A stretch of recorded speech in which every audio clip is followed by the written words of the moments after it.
Pastor గారికి అందరికీ మేము 2023లో నవంబర్ 25వ తారీఖున ఇక్కడికి వచ్చాము. ఎంతో దుఃఖంతో వచ్చాము. అయ్యగారు మమ్మల్ని పిలిచాడు. అసలు ఏం తెలియకుండా మమ్మల్ని అలా పిలిచాడు దేవుడు కృపది.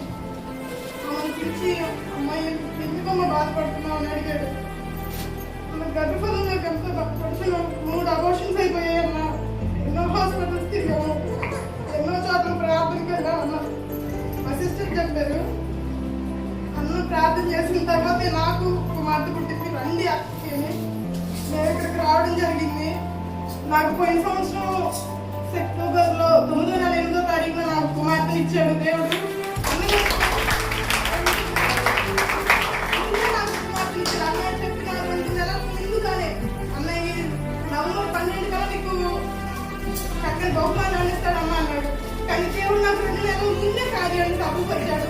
అయ్యగారికి మా గురించి ప్రార్థన చేసినందుకు మా గురించి ఇంకా కొన్ని కష్టాలు ఉన్నాయి, కొన్ని బాధలు ఉన్నాయి. అవి తీరిపోయి మరలా ఇక్కడికి వచ్చి బంధంలో మీ అందరితో మేము ప్రార్థన పంచుకుని సాక్ష్యాన్ని పంచుకునేందుకు మాకు మా కుటుంబం గురించి మా గురించి ప్రార్థన చేయమని మీ అందరినీ అడుగుతున్నాం. అందరికీ వందనాలు. సమయాన్ని ఇచ్చిన మీ అందరికీ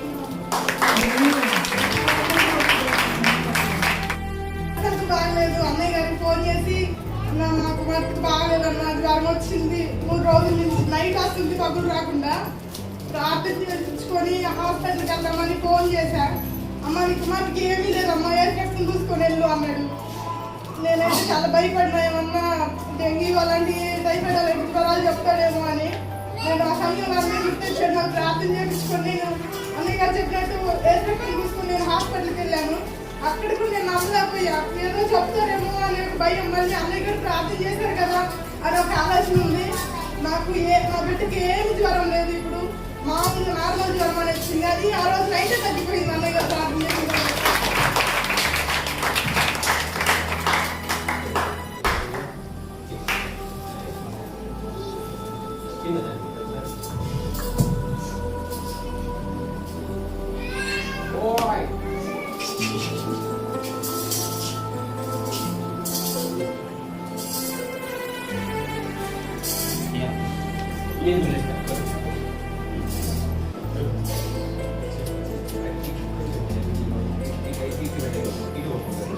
so praise the lord, hallelujah.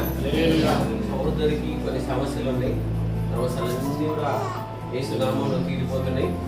Next నేను ఎంతో కూర్చొని చూస్తూ ఉన్నప్పుడు దేవుడు నాతో మాట్లాడుతున్నాడు, గర్భాన్ని తెరుస్తూ ఉన్నాడు. మళ్ళీ ఒకసారి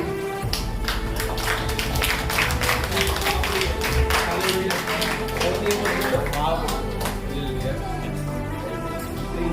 3 నెలల